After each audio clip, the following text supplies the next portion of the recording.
नमस्कार साथियों। किसी मित्र ने पूछा है कि सर संविधान में अनुच्छेद होते हैं लेकिन कानून में धाराएं क्यों होती हैं? ये अनुच्छेद और धारा यानी आर्टिकल और सेक्शन में क्या डिफरेंस है? इसके साथ ही एक शब्द मैं और आपको बता दूं, वो है अनुसूची, जिसे इंग्लिश में स्केड्यूल कहा जाता है या स्केड्यूल कहा जाता है और आम प्रोनाउंसिएशन में से शेड्यूल बोल देते हैं। तो अनुच्छेद, धारा और अनुसूची में क्या डिफरेंस है, आज मैं आपको ये समझाता हूं। बड़ी आसान सी बात है। देखिए, जब लगातार संख्याएं होती हैं तो उन्हें कहा जाता है धारा। वैसे कोई भी चीज लगातार चलती रहे तो कहा जाता है धारा। जैसे कोई आदमी लगातार बोल रहा हो तो हम कहते हैं धारा प्रवाह बोल रहा है। कहीं पर में लगातार पानी डाला जा रहा हो तो कहते हैं पानी की धारा है। लगातार कोई भी चीज हो तो उसे धारा कहते हैं। हम जब कानून की बात करते हैं तो लगातार संख्याएं धारा कहलाती हैं किसी भी कानून में।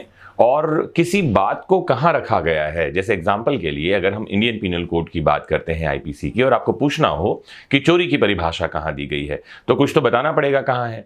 तो एक संख्या दे दी गई है, उसे 378 नंबर की संख्या में चोरी को परिभाषित कर दिया गया है।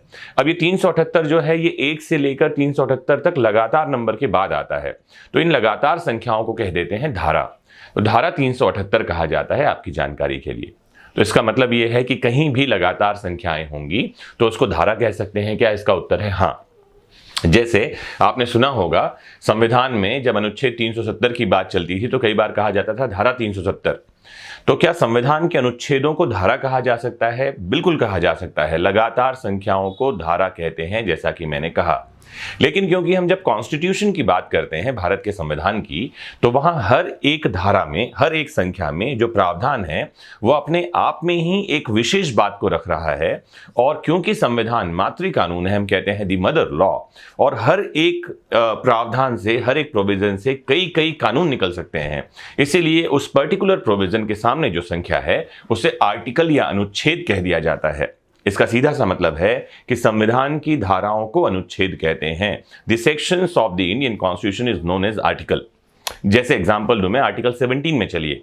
आर्टिकल 17 प्रावधान करता है अबॉलिशन ऑफ अनटचेबिलिटी के बारे में, अस्पृश्यता का उन्मूलन। अब जिस इस आर्टिकल को आप पढ़ें तो इससे बहुत सारे कानून, जैसे एग्जांपल दूं, 1955 में एक लॉ आया जिसका नाम है protection of civil rights act 1955। इसका ओरिजिन आर्टिकल 17 से हुआ। या 1989 में एक लॉ आया, SC and ST prevention of atrocities act 1989। इसका ओरिजिन कहाँ है? तो आर्टिकल 17 से है। तो हर एक प्रोविजन अपने आप में एक नई तरह की बात कर रहा है, एक नया विषय रख रहा है, और हर उस एक विषय से संबद्ध कई सारे कानून और नियम सरकार बनाती रहती है, पार्लियामेंट लाती रहती है। इसीलिए इन पर्टिकुलर प्रोविजंस को के सामने जो संख्याएं हैं इन्हें आर्टिकल कहा जाता है। आर्टिकल का एक मतलब और होता है, बता दूं मैं। आर्टिकल का मतलब होता है कोई बात विशेष। जैसे एग्जांपल के लिए हमारा जो लिमिटेशन एक्ट है उसके लास्ट में जो स्केड्यूल है उसमें जो कंडिकाएं हैं, जो पॉइंट्स हैं, जो बातें कही गई हैं, हर एक पॉइंट को एक आर्टिकल कहा जाता है।